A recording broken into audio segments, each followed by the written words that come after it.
তারপর আজকের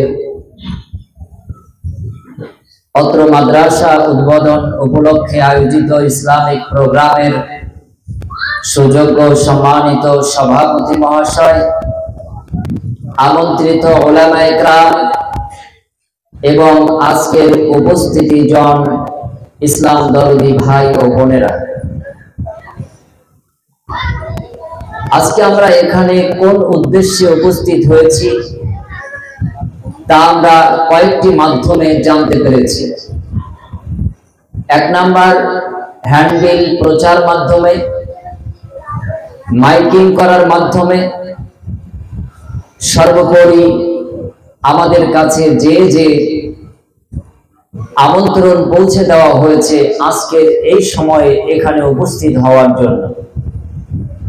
লক্ষ্য এবং উদ্দেশ্য আল্লাহর জমিনে আল্লাহর দ্বীন, আল্লাহর বান্দা বান্দীরা যেন সঠিকভাবে সাবলীলভাবে তারা জানতে পারে, বুঝতে পারে, তদ অনুযায়ী যেন প্রত্যেকটি মানুষ জীবন যাপন করতে পারে।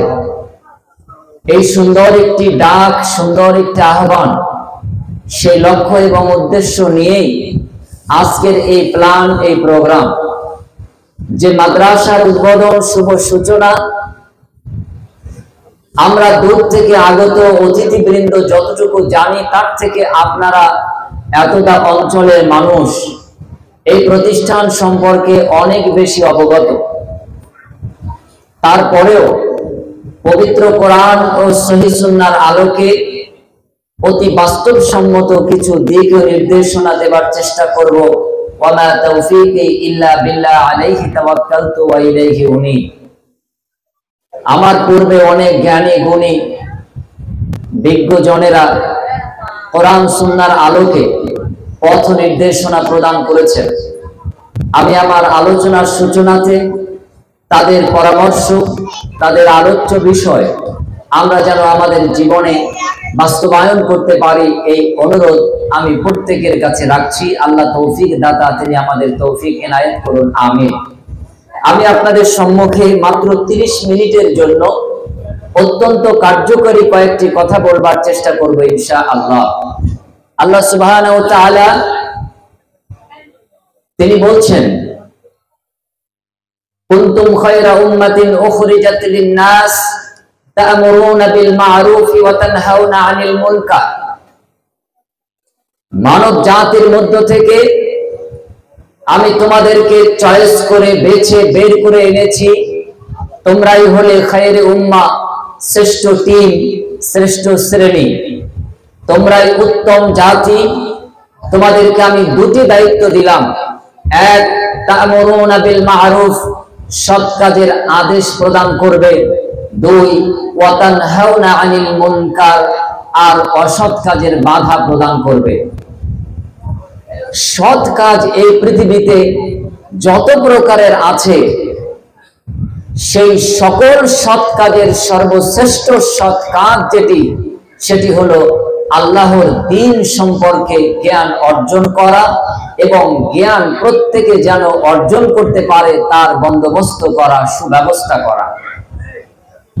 আল্লাহ সুবহানাহু ওয়া তাআলা পবিত্র কোরআন নাজিলের সূচনাতে তিনি অনেক গুরুত্বপূর্ণ, ফজিলতপূর্ণ, মাহাত্ম্যপূর্ণ ইবাদতগুলির মতন বিধান না দিয়ে তিনি মানব জাতির পথ প্রদর্শক, মানব জাতির মুক্তির পথ দেখানোর উদ্দেশ্যে মানবকে যে মূল মন্ত্র শিখিয়ে দিলেন, সেই মন্ত্রটাই হলো ইকরা, পড়ো।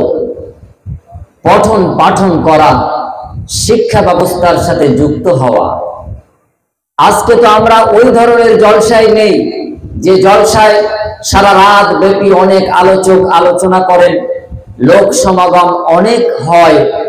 আজকে এটা দিনের বেলায় দুপুরের সময় এই আয়োজন, লোক সংখ্যা কম হলেও কিন্তু এখানে একটা তৃপ্তি আমাদের ভিতরে কাজ করছে, একটা আনন্দদায়ক বিষয় কাজ করছে। কারণ এখানে আজকে আমরা উপস্থিত হয়েছি একটা শিক্ষা কেন্দ্রকে উপলক্ষ করে, যে শিক্ষা কেন্দ্রের সূচনাতে আজকে আমি এখানে এসে দু কথা বলতে পেরে আমি আমাকে অনেক ধন্য মনে করছি। আমি মনে করছি যারা আজকে এই মজলিসে এসে সহযোগিতা করেছেন, উপস্থিত হয়েছেন, যাদের বুদ্ধি, যাদের অর্থ, যাদের পরামর্শ এই প্রতিষ্ঠানে যুক্ত হয়েছে, আমরা প্রত্যেকেই আজকে ধন্য হতে পেরেছি। কারণ এটাই হলো সেই নিদর্শন, যেদিন আমরা এই পৃথিবীতে বেঁচে থাকবো না, কিন্তু এই প্রতিষ্ঠান সমূহ দণ্ডায়মান থাকবে, দাঁড়িয়ে থাকবে। এখানে আমাদের পরবর্তী জেনারেশন অক্ষর জ্ঞান নেবে, আকাইদ শিখবে, ঈমান ও আখলাক গঠন করবে।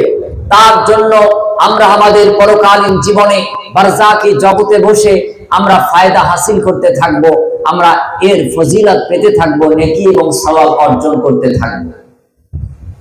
পরবর্তী জেনারেশন, আমাদের সন্তান সন্ততি বৃন্দ যারা আসবে, তারা এইসব শিক্ষা কেন্দ্র থেকে শিক্ষা অর্জন করে তাদেরকে ধন্য করবে, সমাজকে সফলতার দিকে এগিয়ে নিয়ে যাবে। এই জন্য আজকে আমি অত্যন্ত আনন্দিত। এই আনন্দ ঘন মুহূর্তে আমি কেবলমাত্র স্মৃতির আয়নায় কয়েকটি কথা আমি রেখে যেতে চাই। আল্লাহ সুবহানাহু ওয়া তাআলা যে কথা দিয়ে কোরআন নাজিল সূচনা করেছেন মানব জাতির হেদায়েতের জন্য, সেই কথাই হলো আমার প্রথম কথা, ইকরা, পড়ো।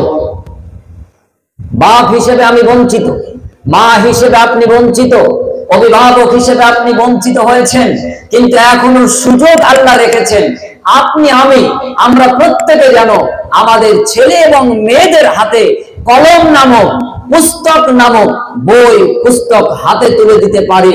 আমরা যেন তাদেরকে কোরআনী জ্ঞান দিয়ে যেতে পারি। এই ধরনের শিক্ষা কেন্দ্রের সাথে তাদেরকে যেন আমরা যুক্ত করে যেতে পারি। তাহলে অন্তত পক্ষে আমরা অভিভাবক যারা বঞ্চিত হয়েছি, আমাদের সন্তান সন্ততিরা বঞ্চিত হবে না। আমি খুব জোর তাগিদ দিয়ে বলে থাকি, এই সমাজ ব্যবস্থায় আমাদের রাস্তাঘাটগুলি ঢালাই হয়েছে, পিচে ঢালাইয়ে পরিপূর্ণতা পেয়েছে। আমাদের রোডের ডান পাশে, বাম পাশে, মাঝখানে রেডিয়াম দেওয়া হয়েছে। রাতের অন্ধকারে লাইট জ্বললে ঝিকমিকি আলো আমরা দেখতে পাই। এরপর আমরা অনেকে মনে করি যে আমাদের সমাজ উন্নতি লাভ করেছে। আমার কাছে কিন্তু এটা উন্নতির বিবেচনা নয়। উন্নতি এই সমাজ তখনই হবে যখন এই সমাজে একটা মানসম্মত মাদ্রাসা শিক্ষা ব্যবস্থা গড়ে উঠবে, একটি মানসম্মত আধুনিক স্কুল শিক্ষা ব্যবস্থা প্রতিষ্ঠিত থাকবে, এই সমাজে একটা কলেজ, একটা বিশ্ববিদ্যালয় গড়ে তুলতে পারবো। সেই দিনই আমরা বলতে পারবো এই সমাজ উন্নতি লাভ করেছে। নচেত এই সমাজে শুধু পিচ ঢালাই, রেডিয়াম যুক্ত রাস্তাঘাট দিয়ে সমাজকে উন্নতি দেওয়া যাবে না। আমি যুক্তি দিয়ে বোঝানোর চেষ্টা করে থাকি, আমাদের প্রত্যেকটি রাস্তা যদি পিচ দিয়ে ঢালাই করা হয়, আমাদের প্রত্যেকের বাঁশ ঘর যদি বিল্ডিং এ রূপান্তরিত করে দেওয়া হয়, এই বিল্ডিং গুলি যদি ইটের না হয়ে স্বর্ণ দিয়ে করে দেওয়া হয়, রাস্তাঘাটগুলি যদি ঢালাই পিচ না দিয়ে স্বর্ণ রৌপ্য দিয়ে ঢালাই করে দেওয়া হয়, এরপরেও সমাজকে উন্নয়নশীল সমাজ বলা যাবে না। কারণ ওই সমাজে যদি একটা স্বাস্থ্য কেন্দ্র থাকে, সেই স্বাস্থ্য কেন্দ্রে বহির্দেশের অন্য রাজ্যের চিকিৎসক এসে চিকিৎসা দেবে। কারণ এ সমাজে শিক্ষিত লোক নেই, সমাজে রাস্তা পাকা হয়েছে, ঘর বাড়ি স্বর্ণের হয়েছে, কিন্তু শিক্ষিত হয়নি। তার জন্য আমি বলি, সোনার রাস্তা প্রয়োজন নেই, সোনার বাড়ি প্রয়োজন নেই। তার আগে আমাদের যেটা সব থেকে বেশি প্রয়োজন, সেটা হলো মানসম্মত শিক্ষা ব্যবস্থা। এই শিক্ষা কেন্দ্রের মাধ্যমে যদি আমরা আমাদের সন্তান সন্ততিদেরকে, আমাদের ছেলে এবং মেয়েদেরকে যদি সুন্দর থেকে অতি সুন্দরতম শিক্ষা প্রদানের মাধ্যমে তাদেরকে গড়ে তুলতে পারি, আমাদের ভাঙা টালির ঘরের নিচে ঘুম হবে আরামে, আমাদের পলিথিনের নিচে, পেপারের নিচে ঘুম হবে আরামে।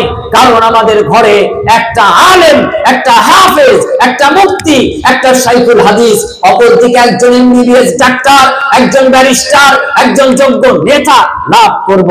অতএব তখনই তো আমরা প্রশান্তি যুক্ত অবস্থায় ঘুমোতে পারবো।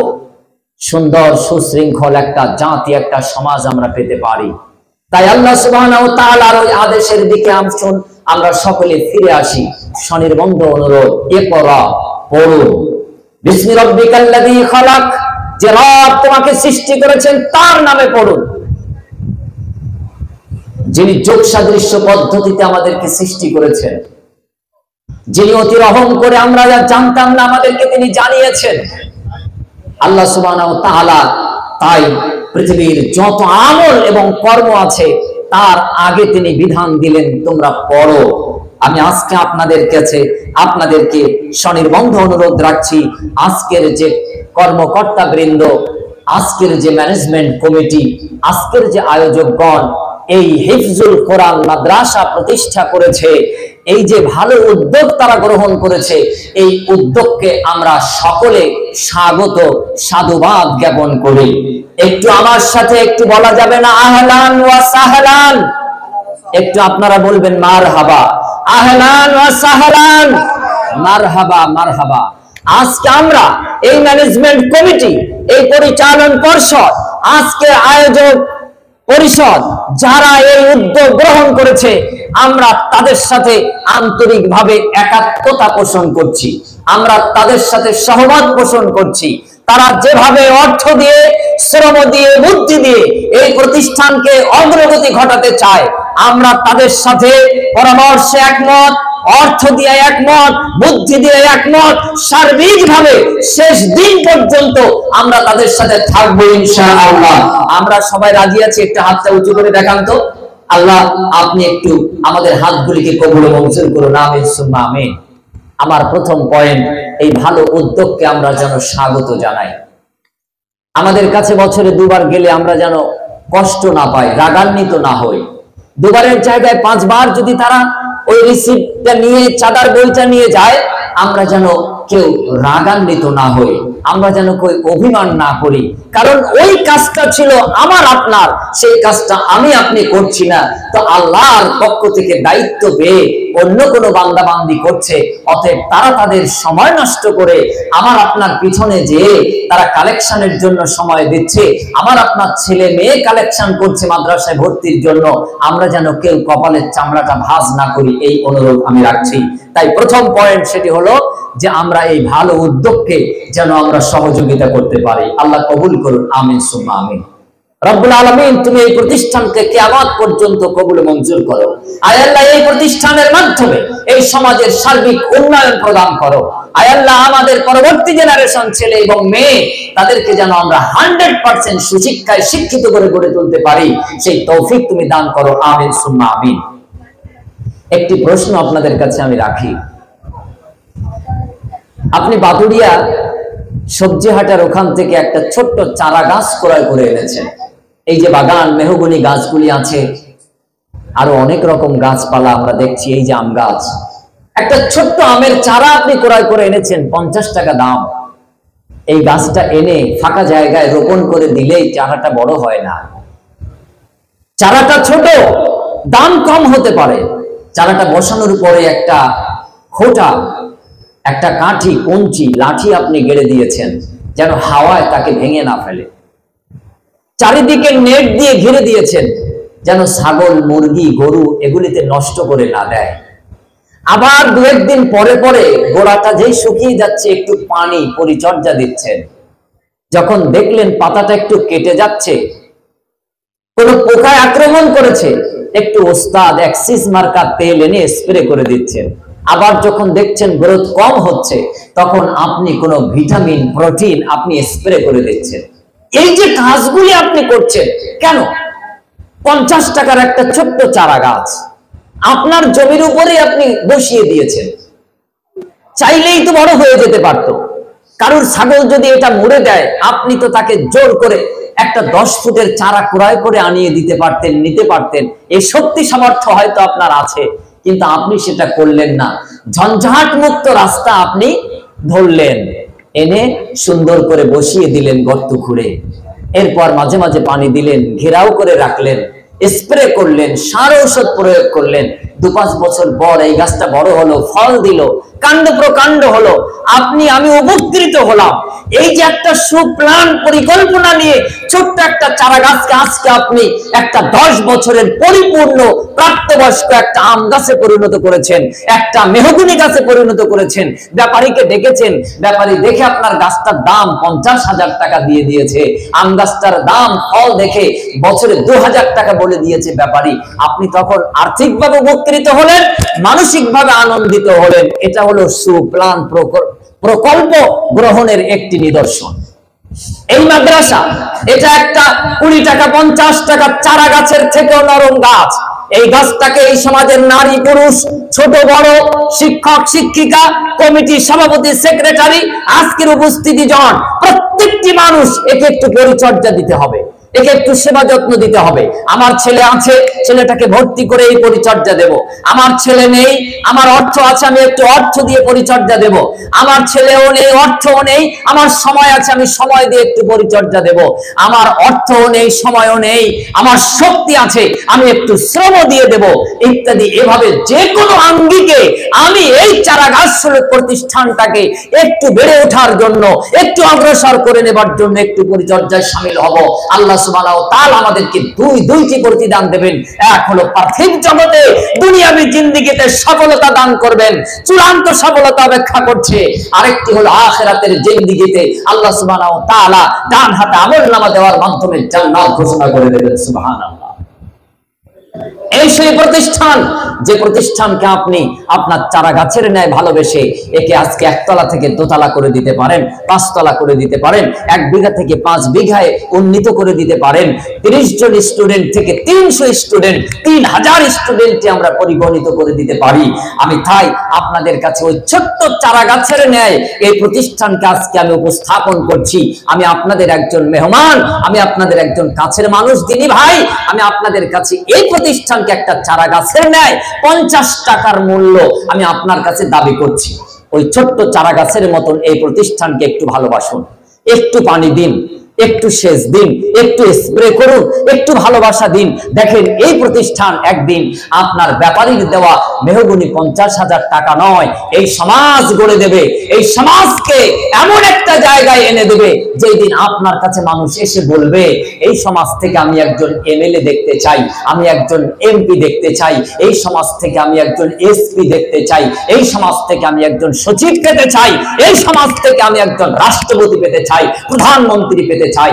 সেটা কিন্তু কেবলমাত্র এই শিক্ষা কেন্দ্র গড়ে তোলার মাধ্যমে, আমরা শিক্ষা অর্জন করার মাধ্যমে, সুপরিকল্পনা নিয়ে সেই পরিকল্পনার বাস্তবায়ন ঘটানোর মাধ্যমে আমরা পেতে পারি, আমরা অর্জন করতে পারি।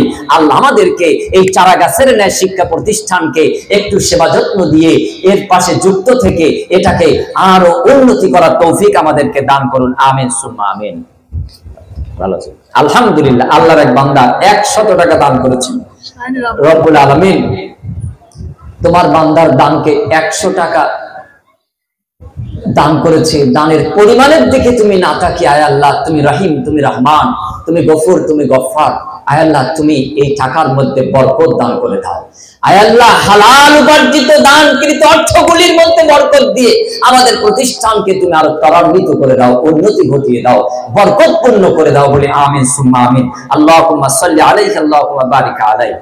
সম্মানিত উপস্থিতি, 3 নাম্বার কথা আপনার সাথে অত্যন্ত জরুরি, সেটি হলো আপনি যদি শক্তিশালী না হন তাহলে এই সমাজ ব্যবস্থায় আপনাকে কেউ মূল্যায়ন করবে না। শক্তিশালী শুধু গায়ের জোর আছে একে শক্তি বলে না। ব্রেনের শক্তি লাগে, গায়ের শক্তি লাগে, সামাজিক শক্তি লাগে। আর এই 3টি শক্তিকে আপনাকে পরিপূর্ণ মাত্রায় শক্তিপূর্ণ করে দিতে পারে সেই শক্তির নাম হলো এলেমের শক্তি, বিদ্যার শক্তি। আপনি বিল্ডিং 5 তলা করেন, আপনার বাসগৃহ এসিময় করেন, কিন্তু ওটা শক্তি সঞ্চার হবে না। কিন্তু আপনার মাদ্রাসা, আপনার স্কুল, আপনার কলেজ, আপনার বিশ্ববিদ্যালয়গুলিকে আপনি শক্তিশালী করে গড়ে তুলুন, এই সমাজ ব্যবস্থায় আপনি মূল্যায়িত হবেন। পৃথিবীর সব থেকে মানসম্মত ব্যক্তি হিসেবে আপনাকে মানুষ মূল্যায়ন করতে বাধ্য হবে। অতএব শক্তির একটি মূল ধারা হচ্ছে শক্তিশালী শিক্ষা প্রতিষ্ঠান। শুধু বিল্ডিং এর নাম শক্তিশালী প্রতিষ্ঠান নয়, এখানে আমাদের মেধাবী ছাত্র, মেধাবী ছেলে মেয়েদেরকে ভর্তি করতে হবে এবং এখান থেকে যে সিলেবাস তারা অর্জন করবে, যে এডুকেশন তারা লাভ করবে, সেই এডুকেশন হবে ত্রিমুখী, পরকালীনমুখী, দুনিয়াভিমুখী এবং সমাজ কল্যাণমুখী। প্রত্যেকটি অর্জনে আখিরাত সামনে। দুনিয়ার প্রত্যেকটি বিষয় সে যা আবিষ্কার করবে সেটা কল্যাণকর, ধ্বংসাত্মক নয়। আমরা নিখিল পেট্রোরব হতে চাই না, আমরা আলবার্ট আইনস্টাইন হতে চাই না যে মারণাস্ত্র আবিষ্কার করে মানুষকে ধ্বংস করা শিখিয়েছে। আমরা হতে চাই আল বেরুনি, আমরা হতে চাই হাফেজ আল্লামা আল জাবরিন, আমরা হতে চাই ইবনে সিনা, আমরা হতে চাই ইবনে বতুতা, আমরা হতে চাই ইবনে নাফিস, যারা এই পৃথিবীর পথহারা পথ ভোলা মানুষকে সঠিক সূত্র দিয়ে মানুষকে সফলতার রাস্তা দিয়েছে, যারা ম্যাথ আবিষ্কার করেছে, হিসাব বিজ্ঞান আবিষ্কার করেছে, যারা এই মানুষকে ভদ্রতা শিখিয়েছে, আদর্শ শিখিয়েছে। তারা কিসের ভিত্তিতে এটা অর্জন করেছে? আল্লাহ প্রদত্ত ওই নির্দেশনা মান্যতার মাধ্যমে। মহান স্রষ্টা আল্লাহ সুবহানাহু ওয়া তাআলা তিনি আদেশ করেছেন, ইয়া আইয়ুহাল্লাযীনা আমানু, হে বিশ্বাসী সকল, ইত্তাকুল্লাহ, আমি আল্লাহকে ভয় করো, হাক্কা তুকাতি, যেমন ভয় করা উচিত, ওয়ালা তামুতুন্না ইল্লা ওয়া আনতুম মুসলিমুন, পরিপূর্ণ মুসলিম না হয়ে মৃত্যুবরণ করো না। ইয ক্বালা লাহু রাব্বুহু আসলিম ক্বালা আসলামতু লিরাব্বিল আলামিন। স্মরণ করো ইব্রাহিমের কথা, চন্দ্রকে নিয়ে চিন্তা করছিল, সূর্যকে নিয়ে ভাবছিল, সমুদ্র পাহাড় এসব চিন্তা ভাবনায় মশগুল ছিল। আমি আল্লাহ বললাম, ইব্রাহিম এসব অমূলক চিন্তা ভাবনা বাদ দাও। ইব্রাহিম আমার ডাকে সাড়া দিয়ে বলল, ক্বালা আসলামতু লিরাব্বিল আলামিন, বিশ্বজাহানের প্রতিপালক আপনি যাহা বলবেন তাহা শিরোধার্য, আপনি যাহা নিষেধ করবেন তাহাই পরিত্যাজ্য।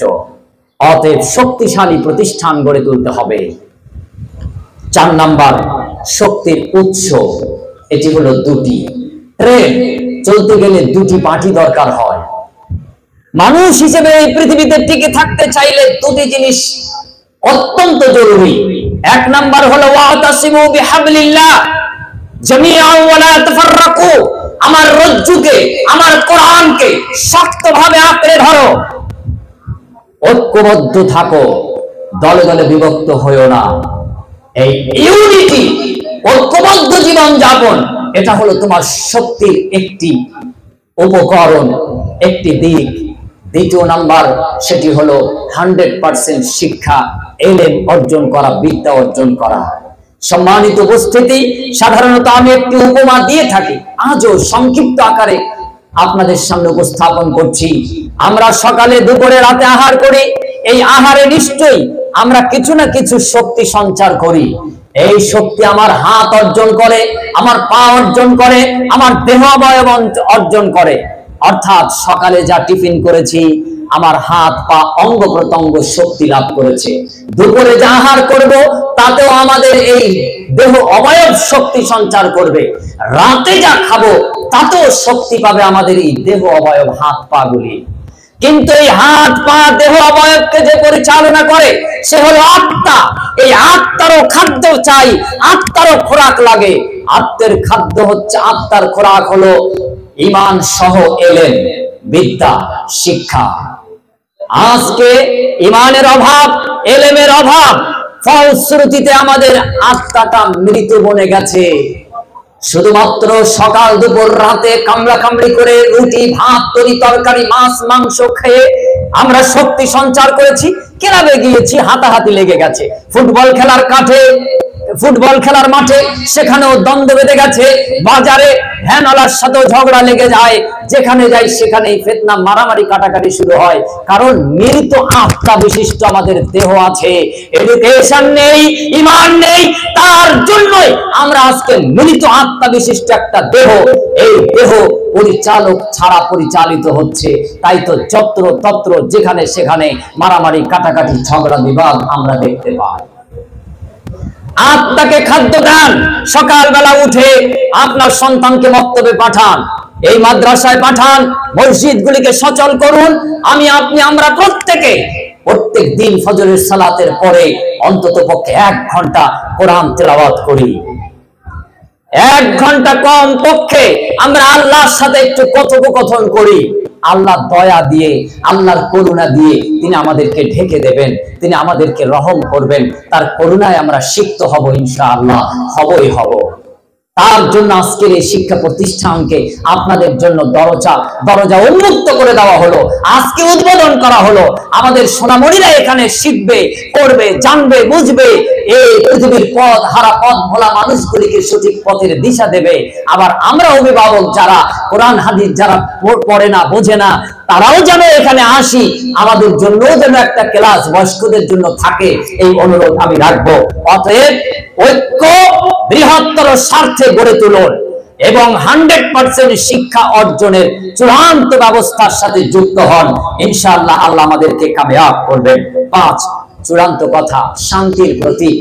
আমরা জানি শান্তির প্রতীক হলো পায়রা। ওই যে খেলার মাঠে পায়রা উড়িয়ে শান্তি দেখানো হয়, ওরা পায়রা উড়িয়ে দেয়। আমি তখন মনে মনে ভাবি, শান্তি তো এলাকা থেকে উড়িয়েই দিল, শান্তি থাকবে কি করে? শান্তির প্রতীক পায়রা নয়, শান্তির প্রতীক হলো শিক্ষা, এলেম, বিদ্যা অর্জন করা।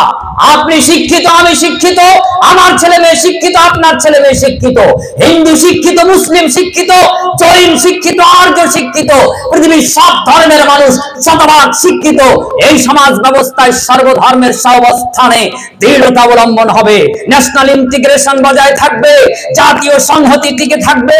আর যখন শিক্ষার অভাব দেখা দেবে, শিক্ষিত থাকবে না, অশিক্ষায় ভরে যাবে, তখনই আমাদের মধ্যে সাম্প্রদায়িকতা এসে বাসা বাঁধবে।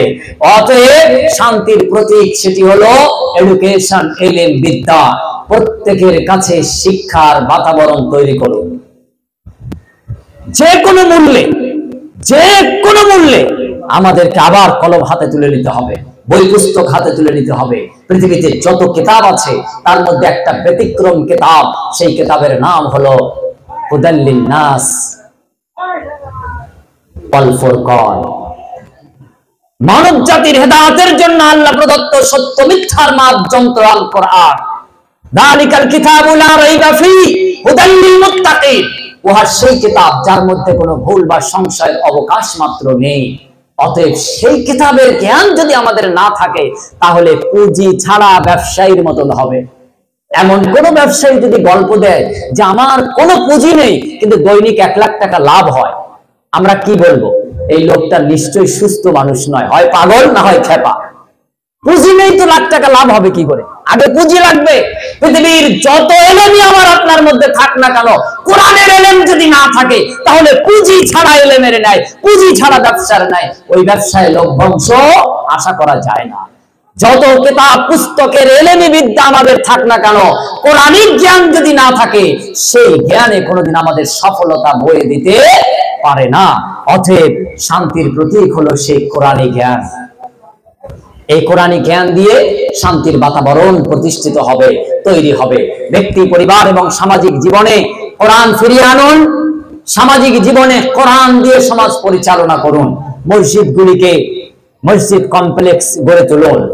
5 ওয়াক্ত নামাজ মসজিদে হবে, ওখানে শিশু শিক্ষা কেন্দ্র চালু রাখতে হবে, ওখানে স্বাস্থ্য কেন্দ্র পরিচালিত হবে, ওখানে অ্যাম্বুলেন্স ক্রয় করতে হবে, ওখানে শীত বস্ত্র বিতরণের ব্যবস্থা করতে হবে, ওখানে রক্তদান শিবির করতে হবে, ওখানে মেডিকেল ক্যাম্পের আয়োজন করতে হবে, ওখানে দুস্থ অভাব মোচনের প্রকল্প, দারিদ্র বিমোচন প্রকল্প চালু হবে।